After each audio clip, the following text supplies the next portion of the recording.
Hello again. You have watched videos on definition of pronunciation, principles of teaching pronunciation, when to teach pronunciation, and some popular techniques in teaching pronunciation. Now, let's talk about the communicative framework of teaching pronunciation. According to this framework, there are 5 steps: description and analysis, listening discrimination, controlled practice, guided practice, and communicative practice. Now, let's deal with each step. The first step is description and analysis.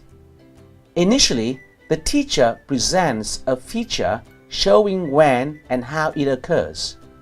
The teacher might use charts, consonant, vowel, or organs of speech, or he or she might present the rules for occurrence either inductively or deductively. The second step is listening discrimination. Listening activities include contextualized minimal pair discrimination exercises. The speaker, who may be the teacher or another student, pronounces either sentence A or B. The listener responds with the appropriate rejoinder. A. He wants to buy my boat. B. He wants to buy my vote. Will you sell it? That's against the law. In another discrimination activity, the student listens for either rising or falling intonation in utterances where either is possible. Using a transcript with a short listening passage, learners can mark the pauses and/or circle the prominent elements they hear.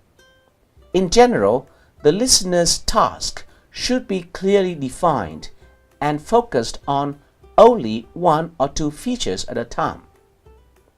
At this stage, we want to focus learners' attention directly on a feature that they might not be recognizing yet.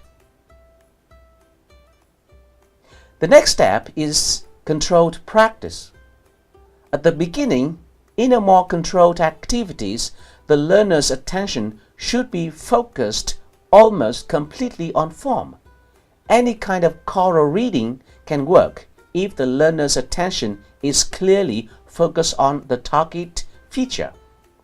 Poems, rhymes, dialogues, dramatic monologues, all of these can be used if the content or level engage a learner's interest.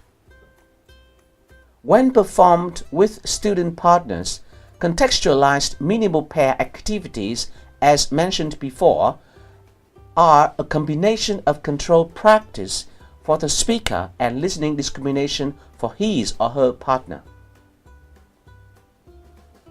In the activities of guided practice, the learner's attention is no longer entirely on form.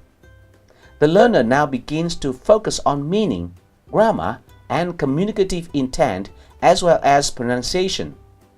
Teachers need to develop a continuum of bridging activities which shift attention gradually to a new cognitive task while the learner attempts to maintain control of the pronunciation target. The last step is communicative practice. In this stage, activities strike a balance between form and meaning. Examples include role plays, debates, interviews, simulations, and drama scenes. As the activities become gradually more communicative, the learner's attention should still be focused on 1 or 2 features at a time. It is overwhelming to suddenly monitor all pronunciation features at once. It should be noted that in your real teaching context, we don't have the luxury of conducting the whole lesson on pronunciation. However, we can stop at controlled or guided practice. We can leave the communicative practice in your speaking lesson. Now, Let's step back and reflect upon what we have done so far. We discussed the pronunciation issues, introduced the goals, principles, and techniques of teaching pronunciation, suggest teachers when to teach pronunciation, introduce a communicative framework for teaching pronunciation. I hope you enjoyed this lecture. Thank you very much and see you next time.